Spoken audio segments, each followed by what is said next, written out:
નમસ્કાર મિત્રો, આપણે છીએ આજે મોટા દેવળિયા, જે આપણું જલ સંચય પ્રોડક્ટ આ ખેતરમાં વાપરી છે અને આ કોરાની અંદર માંડવી વાવેલી છે. તો આપણે જોઈએ કે ભાઈ શું રિઝલ્ટ છે.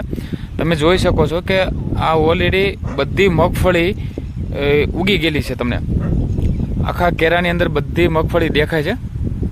હું તમને એક્ઝેક્ટ બાજુનું જ આપણે એક જ ખેતર છે, ખેતરની અંદર જોઈએ કે આ બી એક કોરાની અંદર માંડવી વાવેલી છે. એક જ શેઢો છે બાજુમાં એમના ભાઈ છે ત્યાં. અહીંયા તમે જોવો છો કે મગફળી દેખાતી જ નથી, મતલબ કે ક્યાંક તમને મગફળી દેખાય છે. આની અંદર મગફળી તમને ભાગે ક્યાંક દેખાય છે, મતલબ કે આખા ખેતરમાં ક્યાંય દેખાતી નથી મગફળી.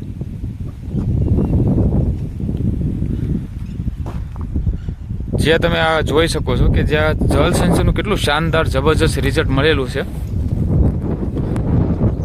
જે આપણે તમને અહીંથી નથી પ્રેક્ટિકલ કરાવું. એક જ આની અંદર આપણે જલ સંચય પ્રોડક્ટ વાપરેલી છે અને આ બાજુ આપણે જલ સંચય પ્રોડક્ટ વાપરેલી નથી. તો તમે જોઈ શકો છો સાથી કેટલું શાનદાર જબરજસ્ત રિઝલ્ટ છે. તો આપણી સામે ખેતર માલિક છે સંજયભાઈ, તો એમને જ પૂછીએ કે સંજયભાઈને રિઝલ્ટ પ્રોડક્ટ કેવી લાગી છે. સંજયભાઈ, તમારું ગામ?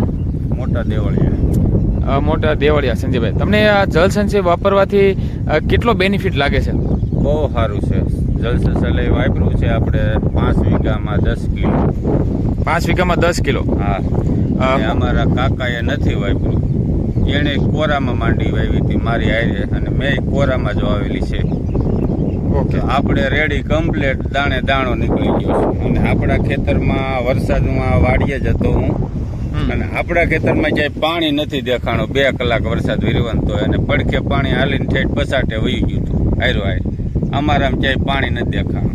ઓકે, એટલે આમાં જે આપણે જલ સંચય પ્રોડક્ટ વાપરી છે, તો આની અંદર જે 2 કલાક વરસાદ પડ્યો પણ આમાં કંઈ ખેતરમાં આપણે પાણી નથી ભરાણું અને બાજુના જ ખેતરમાં આખું પાણીનું ભરાઈ ગયું હતું. સાથીઓ, તમે એક્ઝેક્ટ જોઈ શકો છો કેટલું રિઝલ્ટ શાનદાર જબરજસ્ત છે. આની અંદર મગફળી ભાગે જ ક્યાંક દેખાય છે અને આ જ ખેતરની અંદર આખું તમે જોઈ શકો છો કે એક મગફળીનો દાણો ઉગી ગયો છે.